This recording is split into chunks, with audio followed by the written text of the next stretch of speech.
Amazing gathering, Healthy Soils for Healthy Waters. We're in the Healthy Water session, and we're going to hear from three great speakers this afternoon. The first is Dr. Eileen Kladivko from Purdue University, and she's going to speak to us about the impacts of tile drainage on crop yields and nitrate losses. Okay, sounds like I'm live on the microphone. So some of you heard me earlier on the panel. This is better for me because it's my talk, and so I'm under complete control. So that's great, at least for while I'm speaking. Anyway, so I'm going to talk a little bit about kind of a combination of things: drainage, crop yields, cover crops, soil health, and nitrate losses, and all of that in 30 minutes. So. As you all know from living in Ohio or the Midwest surrounding area, naturally poorly drained soils are quite a challenge for us to manage, and a picture like this is not what we like to see in our agricultural fields. So subsurface tile drainage is a very common water management practice throughout much of the Midwest. It's lowering that shallow water table or that perched water table more rapidly than would occur naturally. They're off, and that's going to change our hydrology, the surface runoff versus the shallow interflow that we have to the ditches. And they're often seasonal in function. And I just bring that up because sometimes when we're talking about the actual results of the data, we just need to remind ourselves of some of those basics, like tiles aren't usually flowing all year in much of the Midwest. So what I'm going to talk about today would be just review a little bit about drainage basics on crop growth and on soil health. I'm going to use some specific examples from my own long-term research project down at CPAC, Southeast Purdue Ag Center in southeastern Indiana. Very similar soils to southwestern Indiana, not similar to right here, but give you some examples from that, and then talk about drainage impacts on water quality, in particular nitrate loss, and ways that we can balance having adequate drainage and also having improved water quality. So I'm going to give you my summary first. So if I run out of time, you will at least heard what my summary is from my entire talk first. First is drainage is needed in order to improve soil health if you have a soil that is naturally poorly drained. So that's our first step to improving soil health, and I'll give you some examples and some data that show that. The reason is because when you have a drainage system on a naturally poorly drained soil, it's going to affect your cash crop growth and yields. It's going to affect soil physical properties and your potential to improve those soil physical properties, and it's going to affect things like cover crop growth and the potential to improve biology. So I'm going to start with that. Then I'm going to move into the fact that drainage does change the hydrology of the system and therefore can impact water quality. And then lastly, my kind of take-home point is because of all those factors, I'd like to highly encourage people to not do excessively close drain spacings for whatever that is for your particular soil, and or do additional management practices for nitrogen that go beyond the 4 Rs. The 4 Rs are a good first step, but they're not sufficient in most cases to control nitrate to the level that we need to. So those are my main points, and now I'll kind of delve into those a little bit more. So the top half of that graph, we need drainage in order to improve soil health. If you are on naturally poorly drained soils, I'm going to give you some examples from CPAC and talk just a little bit about some guidelines for Indiana soils very briefly. I know many of you are from Ohio, not Indiana, but they would be a very similar kind of approach to those guidelines. So almost since the day I walked into Purdue as an assistant professor 36 years ago, I've been involved in a drainage project in southeastern Indiana. We do have a website where you can look at some of our results. I do need to update those results, so this will be another incentive for me to try to look at that. The goals of that study, it was a soil that was not traditionally tile drained. High silt soil, low organic matter soil. When people had put in the old clay tiles, they tended to silt in. A very slowly permeable soil. So right about the time that I got to Purdue, my senior colleagues had convinced the state legislature, actually the farmers in that region had convinced the state legislature to do some water management, drainage management research down at CPAC. So our goals were to take this poorly structured, low organic matter soil and improve the drainage and improve the soil physical properties. It was highly prone to erosion, very little organic matter, high silt soil, and to improve crop growth and yield, of course. So I'm going to give you some results from two different aspects of that study. One was in drainage intensity, how close do we put those tiles together, and then the other one was on other ways to improve soil properties along with drainage to get at that crusting and erosion type problem. So our spacing study has 4 main drain spacings. My ag engineering senior colleague wanted to look at spacings that were too close and too far away and everything in between in order to study that. So we have spacings of 16, 33, 66, and 132 feet. This is not a Hoytville clay, so 30 foot would not have been a normal recommended spacing. Something like 50 or 60 probably would have been. Our drain depths were 2.5 to 3 feet. Which is above the fragipan. Our fragipan in that area is at about a 3.5 to 4 foot depth, so we're above the fragipan that's holding the water up. And we use standard 4-inch plastic drain tube with no sock or filter, but on enough of a grade to kind of keep the tile cleaned out. So that's our basic setup for looking at drain spacing. We installed this tile actually in February of 1983. Those of you who might remember 1983, it was another drought year, and we had very dry February and early March, so we got our drainage system installed at that time. Laser guided equipment, a trencher machine, putting our laterals up into our field. Those laterals then emptied into a metal culvert where we measured the flow with a tipping bucket. The water then went from that culvert out to the main drain, and we installed automatic water samplers that sampled on a flow proportional basis whenever we had drain flow. Sometimes we used the 24 bottle mode that I've shown here when we were looking at pesticides and preferential flow, for those of you who were here for the topic right after lunch. But most of the time we just had one jug and we got a flow proportional sample for the entire day and analyzed that for nitrate, for example. Okay, so let's just review briefly the effects of this drainage on cash crop yields and on soil properties. All right, so this is 25 years of data from CPAC. I'm going to start over there with the left group of 4 bars, which are the crop yields at 4 different crop spacings. And you can see on the left, the blue is 16-foot spacing, and on the right, the light blue, 132 feet apart, which was for that soil considered to be essentially undrained because it's a very slowly permeable soil. We took the crop yields in the middle of that zone, and so in essence, as if drainage system was not there. So you can see that was continuous corn the first 10 years. You could see that we did have a yield benefit where we put drainage in compared to where we didn't. And the closer that we put the drains, the yield benefit was slightly greater. You may not be able to read the yields there, but the undrained control to the right there was 146 bushels. The dark blue to the left was 156 bushels. So a 10 bushel on average yield gain by the very narrow spacing compared to undrained. So yield benefit, as expected, much smaller benefit than expected. We expected more than 10 bushel benefit.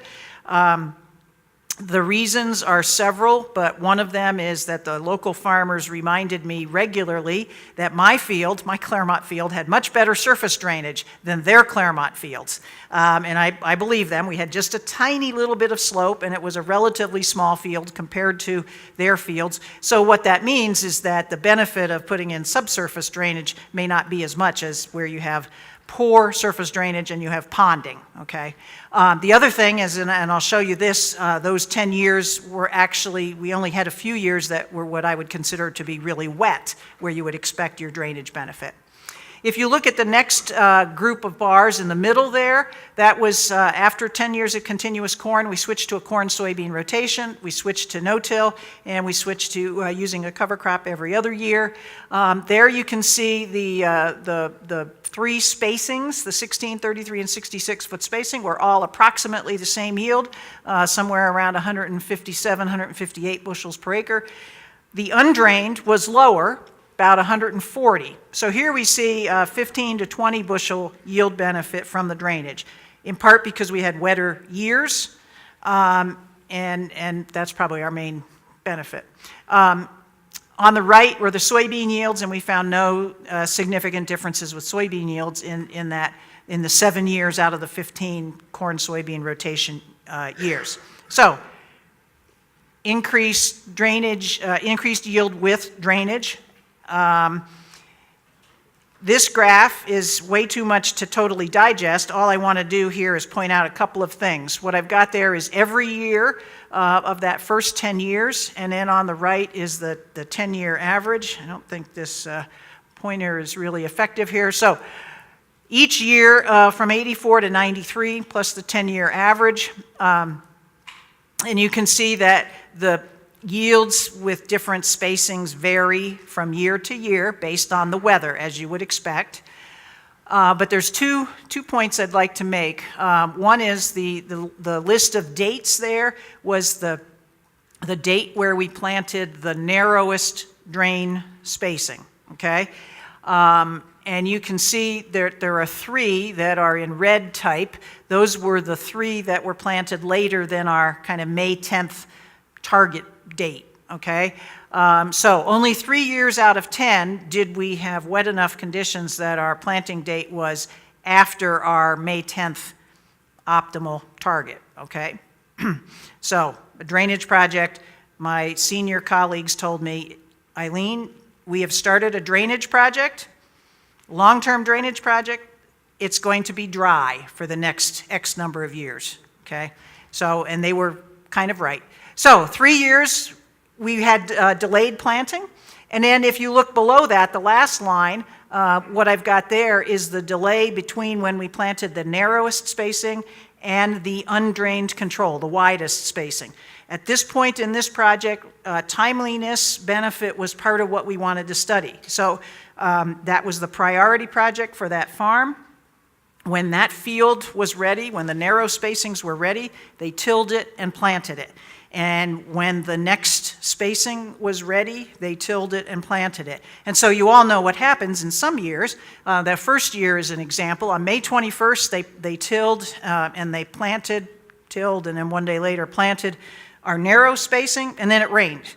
Okay, so then that means the wide spacing had to wait a couple more days before it was just about dry enough, and the very widest spacing, that happened a couple of times. So there was an 11-day delay for that particular year for the widest spacing, and in 1989 there was a 15-day delay. So if you're a farmer that has Claremont silt loam, there are going to be years where, and the rest of those years, once it got warm and dry at the end of April, it was warm and dry enough that they could plant one day the narrow spacing, and the next day the medium spacing, and the next day the wide spacing, right? So in that case, drainage didn't give any particular timeliness benefit because the weather was that way. So in addition, of course, we're looking mostly at yield, but you all know that you sometimes spend money to dry your grain. So we did have, when we harvested that grain, the wide spacing was about 2 points higher in average moisture content than was the narrow spacing.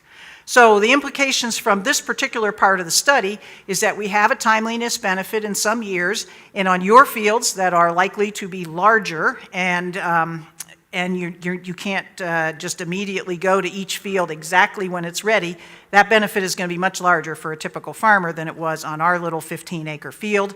There were significant yield differences in some years, and those are even more significant if you think about fields that have less than perfect surface drainage, which I would assume most of your fields have less than perfect drainage over the entire field. And so then you're going to have a much better yield benefit as well. The optimum spacing for yield on this particular soil would be somewhere between that 33 and 66 foot spacing. And it would be closer to 66 when you're talking about the water quality, and we'll talk about that later in the talk.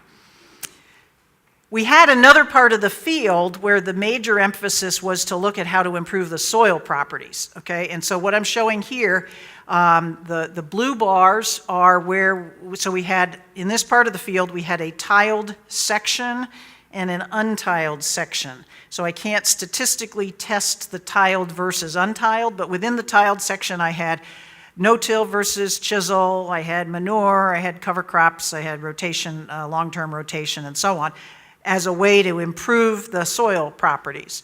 So what you see there, the blue bars are the tiled, the pinkish bars are the untiled, and the percentage there is the percent increase from the untiled to the tiled with each of those different treatments, okay?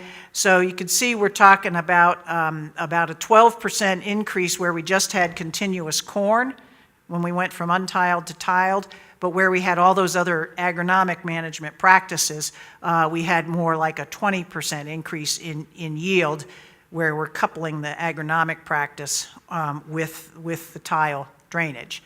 I also did some work on earthworms and other soil properties, so just in general, as has been found in other kinds of studies unrelated to drainage, no-till versus chisel was generally higher with earthworms. The tiled versus the untiled generally had higher earthworm populations. And our cover crops and our longer-term rotation and our manure compared to the control were generally higher with earthworm populations as well. And the soil physical properties tended to be improved by cover crops and rotation. At this point, we weren't doing any of the current soil health tests that exist. Our soil biology measure really was the earthworms. So, kind of summarizing those plots, the average continuous corn yields there were 16 to 25 bushels higher in our tiled versus our untiled subfield, depending on the particular agronomic treatment that we had.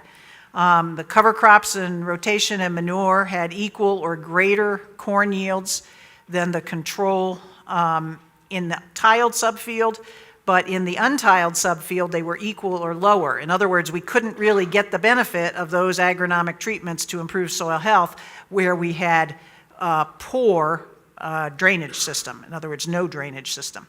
So a good drainage system is a necessary first step, in my opinion, to improving crop yields and soil health. Agronomic practices alone are not likely to make up for inadequate drainage. All of those agronomic practices that we talk about for improving soil health, like manure application and cover crops and conservation tillage or no-till, longer-term rotations with hay crops, can improve our soil properties. We know that when we have adequate drainage. And so my bottom line is that bottom bullet there. I think as we talk to the public about soil improvement, whether we're talking soil health or any other kind of soil improvement, we might need to remind them that an adequate drainage system is a necessary first step.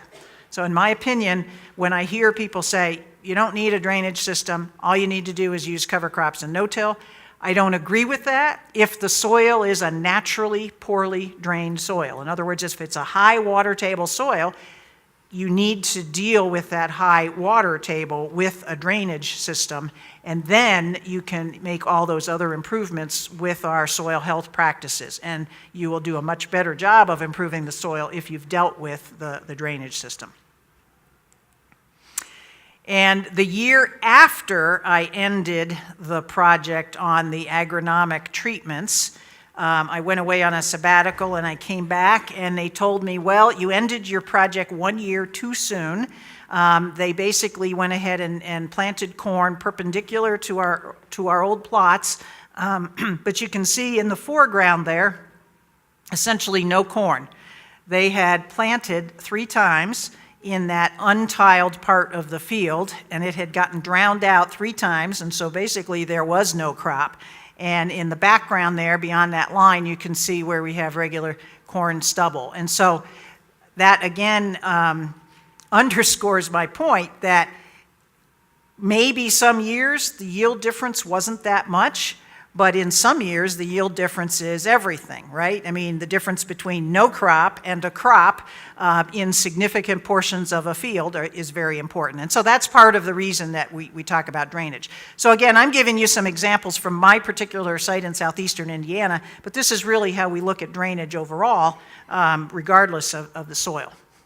In Indiana, we do have an extension publication, and I know Ohio has a lot of drainage recommendations as well that basically look at soil types that group together and make some general recommendations for what kind of drainage system you might consider applying. And I know many of you already have drainage. Some of you may have fields that are not adequately drained. And so these kinds of recommendations usually give pretty broad recommendations. The Indiana one basically is providing you a range of drain spacings, and the narrower spacing may increase yields, but it may not be sufficient as you get narrower and narrower to justify the increased expense. And so there's a trade-off between narrower for more crop and wider for more economics. And certainly from the water quality standpoint, the wider is generally better. And that's what I'm going to talk about in just a little while. Okay, so let's take a look at the bottom half of my summary slide then. Tile drainage also changes hydrology and water quality compared to if you didn't have tile drainage present. And therefore, I'm suggesting that don't go overboard on narrow tile spacing and implement some practices in addition to just the 4 R's. And so that's what I want to talk about now. As you all are well aware, even well-managed corn and soybean fields have greater nitrate losses than what we would like to see for good water quality. And so this is where I'm saying even doing a good job with the 4 R's won't get us to the nitrate loss levels that we want to get to, but it's certainly a good start. So I'm going to show you some of my long-term data from that drainage research site in Indiana. So I've got nitrate nitrogen on the vertical axis in milligrams per liter or parts per million, and 10 is the drinking water standard as a reminder. And then we've got our different years, the first 15 years across the bottom. Okay, so in that first dark gray part of the graph there, we were growing CC in this case is continuous corn, chisel tillage, which was the common practice there, 250 pounds of nitrogen per acre as pre-plant anhydrous. That was the extension recommendation at the time, plus about 15 or 20 pounds of starter fertilizer. You can see that the concentrations are between 20 and 35 parts per million, which is pretty high, and that was very common at in that era, in the 80s, to have those concentrations across the Midwest.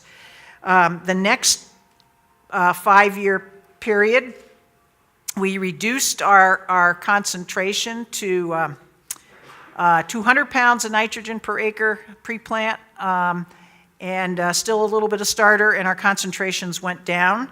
And then after 10 years of continuous corn, we switched to a corn-soybean rotation, no-till, and a cover crop or trap crop after corn. And because we were in a corn-soybean rotation, we could reduce our fertilizer rate even further. So we were down at 155 pounds of nitrogen pre-plant, and that got switched to side dress. And we increased the starter a little bit at that point to 25 pounds. So concentrations during that last period are at or below 10 part per million consistently, okay? The limitation of my study here is I can't tell you how much of that reduction is due to the cover crop and how much of that reduction is due to the fact that we reduced fertilizer nitrogen, but we know the cover crop is a significant part of that, and colleagues across the Midwest have found the cover crops also as a very significant part of that. Those concentrations stayed low for the next 15 years. If you can see the tail end of that graph, that's the data from the year 2000 to the year 2014, stayed at that low concentration. So our cover crops have been very effective in reducing those concentrations. This is the graph where I kind of make my plea to everybody to do something in addition, though, to drainage. On the left-hand side of that graph, you've got the nitrogen loss per acre per year. The yellow bar there is the 66-foot spacing. In our first period of 1986 to 88, we were losing about 23 pounds of nitrogen per acre per year. But as we brought those tiles closer and closer together, we lose more water out of the tile. That's the whole point of putting them closer together. And so that means we lose more nitrogen out of the tile. So for our narrowest spacing, we were losing 44 pounds of nitrogen per acre per year. The middle set of bars there is 1997 to 99. Our concentrations had really gone down. You can see that our losses have really gone down, and we still have a little bit of that stair-step effect of the closer the tiles are, the more you lose. On the right-hand side, 2000 to 2007, we still had low concentrations, but we had 5 inches more rain per year on average, most of which came during the drainage season in winter and early spring. So we had higher losses again. Again, still, as you bring the drains closer together, you lose more water, you lose more nitrogen, but the loads had gone up even though we had done a good job of keeping those concentrations low. So this is again where I make my plea that if you're going to put tiles in more intensively, and there's lots of good reasons to do that for crop yield and so on, we also need to intensify management of the nitrogen beyond just doing a good job with our fertilizers. And so that might be cover crops, it might be controlled drainage, and other such practices. So the bottom line of that is that drain spacing matters. The narrower the drain spacing, the more loss. Rainfall excess matters. We have no control over it, but if we have more water coming out in the spring, we're going to get more loss. Nitrogen fertilizer rate matters. Form, I didn't talk about today, but that can matter. And cover crops can certainly reduce those concentrations and loads. So again, if we're going to intensify drainage, we need to also intensify some other aspect of management. Cover crops, controlled drainage are two that I'm going to very briefly talk about to reduce the leakiness of the system. Cover crops in particular will help reduce the leakiness of that system. This is just another way of viewing the cycle of the year. We typically have drainage starting in November, going through May or June. Different areas will be slightly different in their timing, but we lose most of our water, and therefore most of the nitrogen that we do lose gets lost in that winter period. If we grow cover crops in the fall that reduce that nitrogen concentration, the amount that comes out in the winter will be much reduced, and even more so if they're growing again in the spring. Probably an easier way to think about it is green versus brown. Corn and soybeans harvested all September, October, November, December, brown. The grass strip between those plots, green and growing, taking up nitrate and recycling nutrients and improving soils as we go. So tile drain studies in the Midwest are very consistent in showing nitrate reductions from growing those cover crops at that time of year. Okay, this is not my topic, but this is my plug for the Midwest Cover Crops Council. Ohio and Indiana were some of the founding members of that. Check out our website, our pocket guide. We also have a phone app that's under development right now, and I hope is out any day now. So I have a few other slides, but I think at that point we will stop. So thank you very much.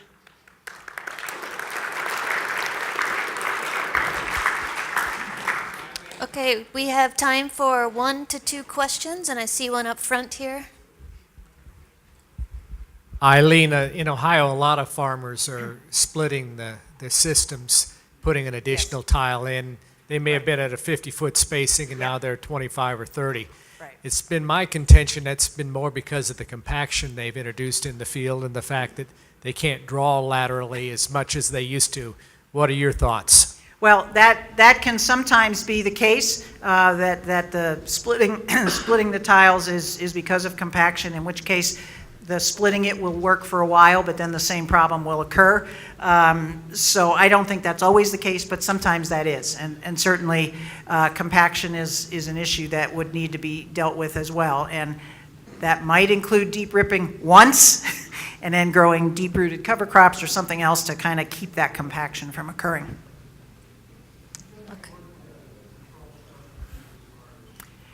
Yeah, the question was, have I done any work with the control structures? So there were a few slides that I didn't get to, but the control structures are definitely one of the other ways that we can reduce nitrate losses coming out the pipe. And we have some data from around the region, from Ohio, from Indiana, that basically shows you reduce your nitrate losses by about the same amount that you reduce the water coming out of the pipe. That can vary from year to year and soil to soil. I would say the Indiana and Ohio data is somewhere between 20 and 50%, depending on the year and when the rain comes and how much drainage there is. But yes, that can be an effective practice as well. Okay, thank you. We're going to switch over the technology, and our next speaker is going to be Dr. Jay Martin from Ohio State University. He's going to talk to us about